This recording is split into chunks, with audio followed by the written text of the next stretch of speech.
নেতাজি সুভাষচন্দ্র এই 23শে জানুয়ারি 1897 সালে উনি জন্মেছিলেন।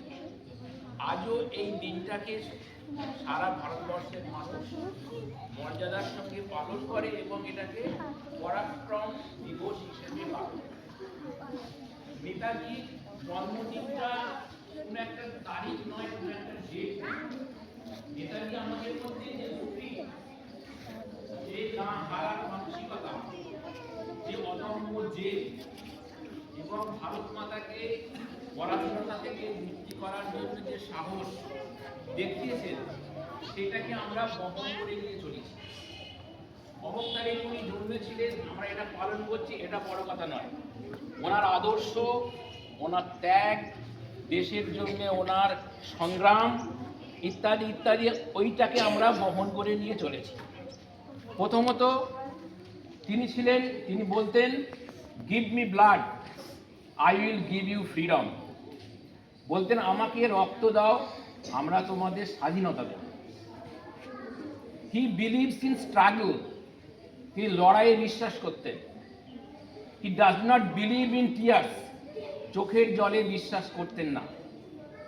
লড়াই করে ভারত মাতাকে স্বাধীন করেছিলেন।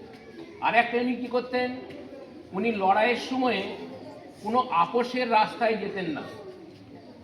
ভারতবর্ষের এক শ্রেণীর নেতারা ছিলেন যারা আপোষ করে স্বাধীনতা আনার চেষ্টা করেছিলেন। উনি বলেছিলেন যে আমরা আপোষ নয়, সশস্ত্র সংগ্রাম এবং লড়াই। সেই জন্য উনি কি করেছিলেন, ইন্ডিয়ান ন্যাশনাল আর্মি গঠন করেছিলেন। কিভাবে? নিজের বাড়ি থেকে অত্যাচারী ব্রিটিশ শাসকদের কবল থেকে বেরিয়ে যেতে ছদ্মবেশে উনি দেশ ত্যাগ করেছিলেন। বিদেশে গিয়ে কি করেছিলেন, ইন্ডিয়ান ন্যাশনাল আর্মি তৈরি করেছিলেন। আর উনি কি করেছিলেন, মেয়েদের মধ্যে একটা রেজিমেন্ট তৈরি করেছিলেন। মেয়েদেরকে কখনো পিছিয়ে রাখতো না। যেমন ইন্ডিয়ান ন্যাশনাল আর্মির মধ্যে মেয়েদেরকেও বলতেন যে তোমরাও, তোমাদের মধ্যেও শক্তি আছে, তোমাদের মধ্যেও সাহস আছে, তোমরাও দেশের জন্য লড়ো। ঝাঁসির রানীকে ইনি মহিলা উইংয়ের কমান্ডার বানিয়েছিলেন।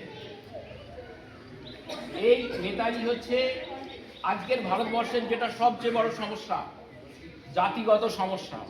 উনি হিন্দু, মুসলিম, বৌদ্ধ, খ্রিস্টান, শিখ সবাইকে নিয়ে ইউনিটি ইন ডাইভার্সিটি দেখিয়েছেন। এই যে বিভিন্ন আদর্শ, এই ওনার সেই 100 বছর আগের আদর্শকে আমরা আজও বহন করে চলেছি। এই জন্য সারা ভারতে তথা সারা পৃথিবীতে ওনার এই দিনটাকে একটা মর্যাদা দিবস, পরাক্রম দিবস, বিজয় দিবস। উনি ভালোবাসতেন ভারতবর্ষের বিজয় দেখতে। ভারতবর্ষ হারবে না, ভারতবর্ষ হারা মানে আমরা হেরে যাব, এই না হারার মানসিকতা উনি ভারতবাসীর মধ্যে ঢুকিয়ে দিয়েছেন। সেই থেকে আমাদের দেশ আজ, উনি হয়তো, আমাদের দেশ স্বাধীন হয়েছিল কবে? 1947 সালের 15ই আগস্ট।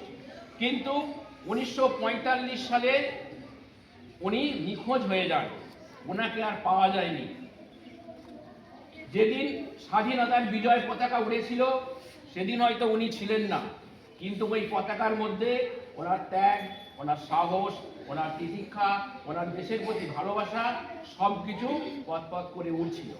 সেই পতাকাকে আজও আমরা এই 23শে জানুয়ারি বহন করে নিয়ে চলেছি। আশা করছি তোমরা বুঝতে পারছো, এমন একজন মানুষ যারা আদর্শ, ভালোবাসা, যুদ্ধ করার মানসিকতা, চোখের জলে বিশ্বাস করতেন না, আপোষে বিশ্বাস করতেন না, সশস্ত্র সংগ্রাম করে উনি স্বাধীনতা ছিনিয়ে নিয়েছিলেন। উনি বলেছিলেন স্বাধীনতা কোনো নেবার নয়, স্বাধীনতা হচ্ছে লড়াই করে কেড়ে নেওয়ার ব্যাপার। কারো কাছে দয়া নয়, মায়া নয়, জীবনটা হচ্ছে লড়াই। উনি যে লড়াই চালু রেখে গেছেন, আজও আমরা সেই লড়াইকে এগিয়ে নিয়ে যাচ্ছি। এই বলে আমি আমার বক্তব্য